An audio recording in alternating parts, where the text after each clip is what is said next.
Hello friends, మనం జాగ్రఫీలో atmosphere సంబంధించి questions చూద్దాం. ఫస్ట్ క్వశ్చన్ వచ్చి యూపీఎస్సీ వారు ఎన్డీఏ 2026 ఎగ్జామ్లో ఆడడం జరిగింది. క్వశ్చన్ ఏంటంటే మనకి 3 పేర్స్ ఇచ్చారు. Layers of atmosphere characteristics. అందులో ఎన్ని పేర్స్ కరెక్ట్లీ మ్యాచ్డ్ అని క్వశ్చన్ అడిగారు. ఫస్ట్ పేర్ చూసుకుంటే ట్రోపోస్ఫియర్ అబ్జార్బ్స్ అల్ట్రావైలెట్ రేడియేషన్ అన్నారు, ఇన్కరెక్ట్. ట్రోపోస్ఫియర్ కాదు, స్ట్రాటోస్ఫియర్లో మనకి ఓజోన్ లేయర్ ఉంటుంది, absorbs ultraviolet radiation. Second pair కూడా ఇన్కరెక్ట్ అవుతుంది, ఇక్కడ ఇంటర్చేంజ్ చేయడం జరిగింది. Troposphere changes in weather and climate. Mesosphere reflects radio waves back to earth అన్నారు, ఇన్కరెక్ట్. మీజోస్ఫియర్ కాదు, ఐనోస్ఫియర్. ఐనోస్ఫియర్లో మనకి ఎలక్ట్రికల్లీ ఛార్జ్డ్ పార్టికల్స్ ఉంటాయి, అయాన్స్ మనకి రేడియో వేవ్స్ని reflect back to earth. 3 pairs కూడా నాట్ కరెక్ట్లీ మ్యాచ్డ్ కాబట్టి ఆన్సరు ఆప్షన్ ఏ నాన్. ప్రీవియస్గా మనం ఈ క్వశ్చన్స్ డిస్కస్ చేసాం, మళ్ళీ ఒకసారి రివైజ్ చేద్దాం. యూపీఎస్సీ వారి favourite topic atmosphere. Which of the following layer reflects the radio waves అన్నారు, ఐనోస్ఫియర్. ఐనోస్ఫియర్ మనకి ఎలక్ట్రికలీ ఛార్జ్డ్ పార్టికల్స్ ఉంటాయి, అయాన్స్. అందువల్ల మనకి రేడియో వేవ్స్ అనేవి reflect back to earth by ionosphere. Next మనకి యూపీఎస్సీ సివిల్ సర్వీస్ ఎగ్జామినేషన్లో ఈ క్వశ్చన్ అడిగారు. A layer in earth's atmosphere called ionosphere facilitates radio communication why. మనం చెప్పుకున్నాం కదా, ఐనోస్ఫియర్లో ఎలక్ట్రిక్లీ ఛార్జ్డ్ పార్టికల్స్ ఉంటాయి, అయాన్స్. అవి మనకి రేడియో వేవ్స్ని reflect back to earth. Ozone వల్ల కాదు, రేడియో వేవ్స్ యొక్క వెరీ లాంగ్ వేవ్ లెంత్ వల్ల కాదు. మనకి ఆన్సర్ వచ్చి నైదర్ 1 నాట్ 2. అదేవిధంగా స్ట్రక్చర్ ఆఫ్ అట్మాస్ఫియర్ మనకి క్వశ్చన్లో ఇచ్చారు కదా, ట్రోపోస్ఫియర్లో all changes in climate and weather takes place in this layer. అదేవిధంగా స్ట్రాటోస్ఫియర్లో ఓజోన్ లేయర్ ఉంటుంది. This layer absorbs ultraviolet radiation and steals life on earth from intense harmful form of energy. తర్వాత మనకి మీజోస్ఫియర్ అని ఇచ్చారు, కాదు. ఐనోస్ఫియర్ మనకి reflect back the radio waves to the earth.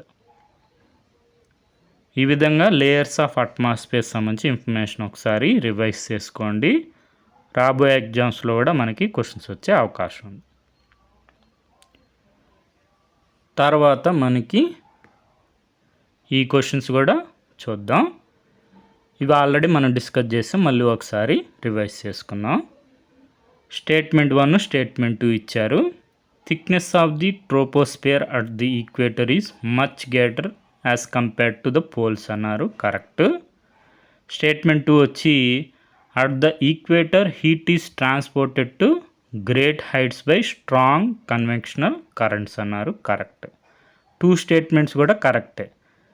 మనకి స్టేట్మెంట్ 1ని స్టేట్మెంట్ 2 ఎక్స్ప్లెయిన్ చేస్తుందా లేదా అని చెప్పి మనం చెక్ చేయాలంటే మనం చెప్పుకున్నాం కదా, బికాస్ అని యాడ్ చేస్తే సరిపోతుంది, ఎందుకంటే అని.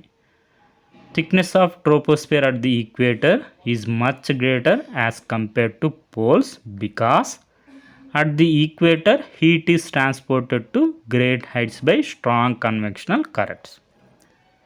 కరెక్ట్ కాబట్టి option A answer. Both statement 1 and statement 2 are correct and statement 2 explains statement 1. మనకి ట్రోపోస్ఫియర్లో direct word to word UPSC వారు క్వశ్చన్ ఫ్రేమ్ చేయడం జరిగింది. Thickness of the troposphere is greatest at the equator because heat is transported to great heights by strong conventional currents.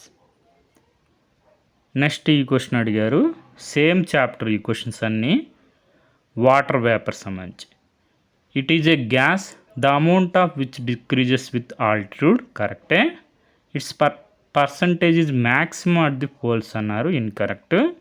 Option A answer 1 only. ఇవన్నీ కూడా composition of atmosphere కింద వస్తుంది. Water vapour is also is a variable gas in the atmosphere which decreases with the altitude. అదే మనకి first statement.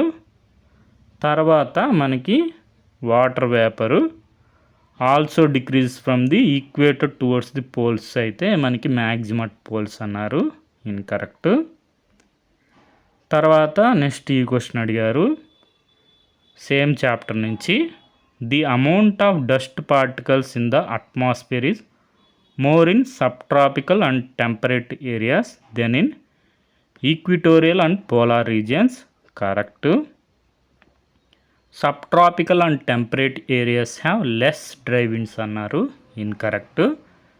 మనకి ఇక్కడ have dry winds, అందుకే మనకి amount of dust particles in the atmosphere is more in subtropical and temperate areas than in equatorial and polar regions.